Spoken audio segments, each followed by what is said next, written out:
काफ league ने चौधरी शुजात को party की सदारत से हटा दिया। तारिक चीमा की जगह कामिल आगा को सेक्रेटरी बना दिया। चौधरी शुजात ग्रुप ने फैसले को मुस्तरद कर दिया।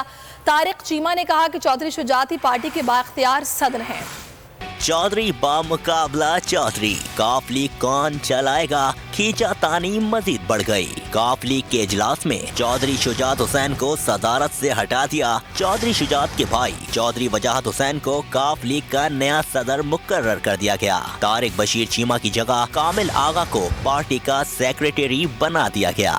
मुस्लिम लीग काफ ने पार्टी सरबराही से मुतालिक इलेक्शन कमीशन से महफूज फैसला सुनाने की इस्तदा भी कर दी। कामिल अली आगा की जानिब से वकील आमिर सईद इलेक्शन कमीशन में पेश हुए। चौधरी शुजात को सदारत से हटाने पर तारिक बशीर प्रेस कॉन्फ्रेंस करने आ गए। कहा, नाम निहाद इजलास और इसके फैसले नहीं मानते। 10 रोज के अंदर जनरल काउंसिल का इजलास हो रहा है, इधर इस्लामाबाद में ही हो रहा है। हमारी पार्टी को निशाना बनाया गया, हमारी पार्टी को 2 हिस्सों में तकसीम किया गया क्योंकि पार्लियामेंट्री अक्सरियत हमारे साथ है नेशनल असेंबली में। इसी तरह इन्होंने एक नाम नेहाद इजलास बुलाया पंजाब में और उसमें अनाउंस किया कि जी ये जनरल काउंसिल या सेंट्रल वर्किंग कमेटी का इजलास है और इसमें हमने फैसला कर लिया। तो शुजात साहब को रिमूव कर दिया गया है। तो इसमें आप ये वही इकदाम किया जो उन्होंने 28 जुलाई को किया था। दोनों भाइयों के दरमियान पंजाब में पीटीआई या पीडीएम की हिमायत पर इख्तलाफात पैदा हुए थे, जिसके बाद अमली तौर पर पार्टी 2 हिस्सों में बढ़ गई। चौधरी शुजात पीपल्स पार्टी और पीडीएम के साथ इत्तेहाद चाहते हैं। परवेज इलाही तहरीक इंसाफ के साथ हैं।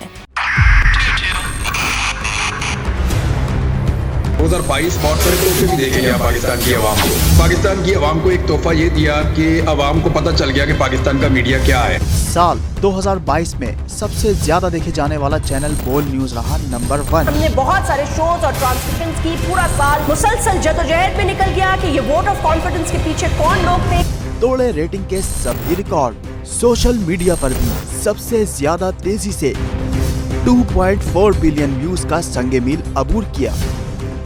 एंकर्स को भी आवाम में सबसे ज्यादा मकबूलियत मिली और सोशल मीडिया पर भी बोल रहा सब पर भारी।